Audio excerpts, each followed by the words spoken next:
الله تعالى وبركاته. سبق لي قبل مقابلة الجزائر النيجر وين قلت لكم بأنني راح بعد هذا كي تنتهي هذه المقابلة راح نعطيكم أرقام ونعطيكم حقائق وبوثائق رسمية على المشاكل المادية المالية اللي راهي تعانيها الاتحادية. حقائق نقولوها بوثائق، وثائق رسمية، وثائق راهي هنا، ما نزيدو من عندنا، ما نتهمو ناس، ما نزيدو على الناس، ما نقصو، نقولو الحقائق. كاين ناس في بلاطوهات شفناهم، كاين صحافة، كاين يتحدثوا ويقولوا بأن رئيس الاتحادية السابق هذا لما مشى في أبريل الماضي أنا شفت واحد يقول خلى 300 مليار هذيك سيولة يعني اللي يقدروا يستعملوهم. كاين اللي قال 400 مليار وكاين اللي قال 500 مليار، ولكن ولا واحد من هذو عنده الدليل باش قال هذا الكلام. اليوم أنا حبيت نعطيكم حقائق. أنا قلت بأن الاتحادية فلست، حقيقة. الدليل أنت لما ما تقدرش تخلص الديون تاعك، ومش من ديون، ما تقدرش تخلص الخضار، وما تقدرش تخلص المواد الغذائية، وما تقدرش تخلص الجزار، وما تقدرش تخلص النقل، وما تقدرش تخلص اللي درس لك الأولاد تاع الأكاديمية. هذا دليل على أن هناك إفلاس، ما كاش الأموال خلاصت. لو فعلا الرئيس اللي مشى خلى 300 مليار مشى في منتصف أبريل، منتصف أبريل اليوم شحال؟ 5 شهور 6، مستحيل يصرفوا 300 مليار ولا 500 مليار في 6 شهور، مستحيل. الحقيقة اللي نعطوها لكم في أول جونفي 2021 كان في الخزينة تاع الاتحادية 157 مليار. في أول جونفي 157 مليار. نعطيكم الرقم بالضبط، 156 مليار و631 مليون و386 ألف و241 سنتيم. هذا هو المبلغ اللي كان في الخزينة تاع الاتحادية، والوثائق راهم هنا، مانيش نهضر من راسي، بالدليل وثائق تاع الاتحادية 156 مليار و600 مليون ومعها، لأن ذكرت لكم الرقم. هذه اللي كانت في 1 جونفي 2021. بقى رئيس الاتحادية اللي مشى بقى يصرف منها حتى ل 15 أبريل، الصرف حوالي 70 مليار.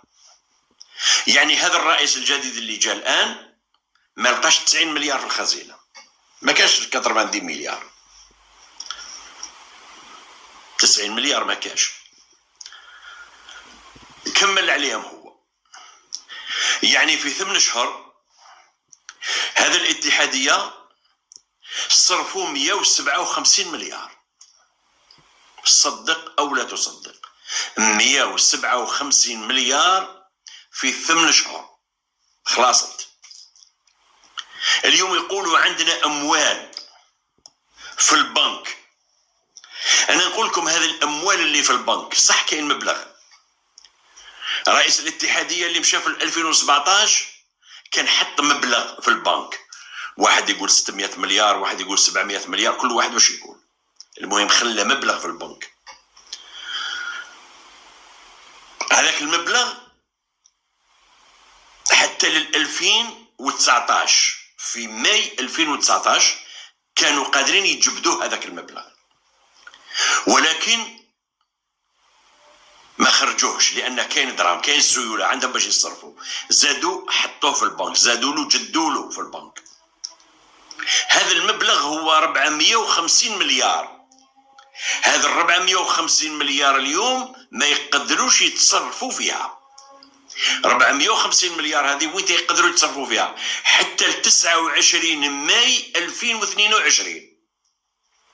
يعني منا حتى ل 29 ماي 2022 ما يقدروش، ما عندهمش دراهم، ما عندهمش باش يتصرفوا، ما عندهم باش يخلصوا، ما عندهم حتى شيء.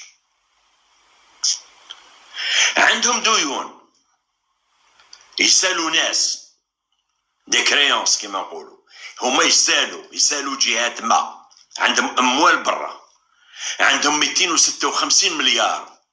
ولكن تعرفوا الوضع كيفاش داير؟ انت عندك دراهم مسلفهم من الواحد وما عندوش منين يعطي لك، ما كاش. يعني انت ما عندكش منين تصرف، يعني ما عندكش دراهم. عندهم 256 مليار، هذه في 1 جونفي 2021 بالضبط. 256 مليار و138 مليون، وهذه اللي من يسالوها بالديتاي. 152 مليار يسالوها للمتعامل تاع الهاتف النقال، و85 مليار و641 مليون يسالوها لمؤسسة التلفزيون. 6 مليار و970 مليون للمؤسسة تاع المشروبات الغازية، وكاين 6 مليار المؤسسة تاع السيارات، و6 مليار أخرى المؤسسة تاع الصناعات الكهرومنزلية 6 مليار. المجموع 256 مليار و138 مليون هذه سالوها. أنا لما نسمع اليوم مثلا المسؤولين يقول لك مثلا اللاعبين اللي سالوا الأندية، احنا نمشوا مع الأندية واللاعبين هذوك من بعد نعطوهم دراهم تاع التلفزيون، كي يدخلوا دراهم التلفزيون نعطوهم لهم. الغريب في الأمر هذا الكلام لو كان انت تسال المؤسسة تاع التلفزيون مثلا، تسالها في عام 85 مليار، كي تعطيهم لك تخلص لاعبين وتخلص كل شيء والأندية وما كاش مشكل. ولكن لما نشوفوا في الحصيلة المالية مثلا مؤسسة التلفزيون من 2018 وربحوا ما يستنوا في الدراهم، عندهم 21 مليار و597 مليون، هذه من 2018 يسالوها المؤسسة التلفزيون. عندهم 17 مليار و415 مليون يسالوها من 2019. عندهم 46 مليار و629 مليون يسالوها من 2020. يعني هذا ال 85 مليار ما كمش رايحين تديوها، ما كاش دراهم. مؤسسة التلفزيون يقول لك ما عنديش دراهم منين نخلصك. فهمتوا وين راهي رايحة؟ كاين الرقم اليوم. انا كي قلت كاين 450 مليار هذه اللي يقدروا يجبدوها في ماي 2022 ويتصرفوا فيها. نقول لكم هذا 450 مليار ما تشد والو. 450 مليار تجيكم غريبه، كيفاش ما تشدش هذا 450 مليار؟ راهي كومام دراهم. تعرفوا الاتحاديه في 24 شهر شحال صرفت؟ هذا الرقم نعطيه لكم باش نصرعكم به. في 24 شهر 2019 2020 الاتحاديه صرفت 500 مليار. صدقوا او لا تصدقوا، 500 مليار، 500 مليار تصرفت في 24 شهر. ماشي انا اللي نهضر، الوثائق بالدليل، كل شيء راه موجود. في 2019 صرفت 285 مليار.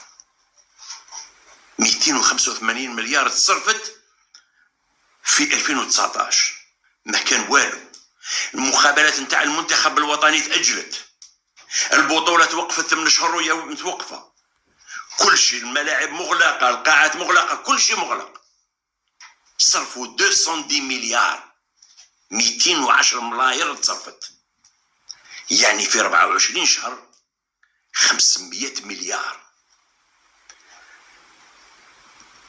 على بالكم يعني لو تجيب هذا الدراهم وتحطهم وتشعل النار وتبدا تمد للنار ما يخلصوش. ولكن مع الاتحاديه هذه خلاصوا في 24 شهر 500 مليار. يعني انت هذا 450 مليار اللي راهي اللي راك مبلوكيها في الكونت ويديو عليها باش تكون في الصوره، هذا 450 مليار يعني نحضروا بالعاميه، مسلفينها للبنك، البنك يعطي لهم عليها 4.5%. يعني 100 مليار كيدور عليها العام يعطي لك 4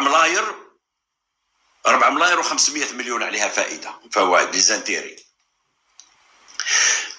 اذا صرفت في 24 شهر 500 مليار، غدوه يعطوا لك 450 مليار تاعك، واش راحوا يشدوا؟ خاصه مع لي صالير، الاجور تاع العمال، الاجور اللي راهي مرتفعه، شيء عجيب، شيء خيالي. كاين واحد الارقام من بعد نوليو لكم ليهم ما تصدقوش. فهمتوا وين رانا واصلين؟ اليوم تلحق الاتحاديه اللي تصرف 500 مليار في 24 شهر، ما عندهمش باش يخلصوا الخضار، وما عندهمش باش يخلصوا البولونجي، وما عندهمش باش يخلصوا الجزار، وما عندهمش باش يخلصوا الكنكايري، يروحوا يسلفوا على رابطه جهويه. شيء عجيب. والاكثر من ذلك والاخطر اللي نختم به، انا كنت سبق لي وين درت فيديو وقلت بانهم مشاو الرابطه الجهويه وسلفوا الدراهم باش يخلصوا هذا الممولين. عطاو لي واحد المعلومه فاجاتني، قال لك هذاك الفيديو شافوا رئيس الاتحاديه، لما شافوا قال لهم هذا الانسان اللي راه يقول سلفنا على الرابطه الجهويه هذا راه غير يخرط، هذا كلام لا اساس له من الصحه. قال لهم احنا عمرنا ما سلفنا على رابطه جهويه.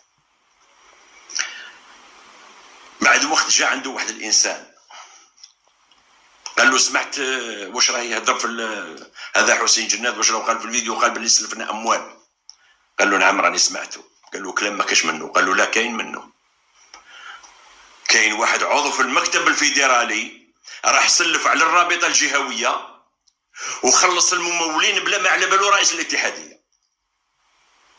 كاين شيء اخطر من هذا؟ شكرا لكم والسلام عليكم ورحمه الله.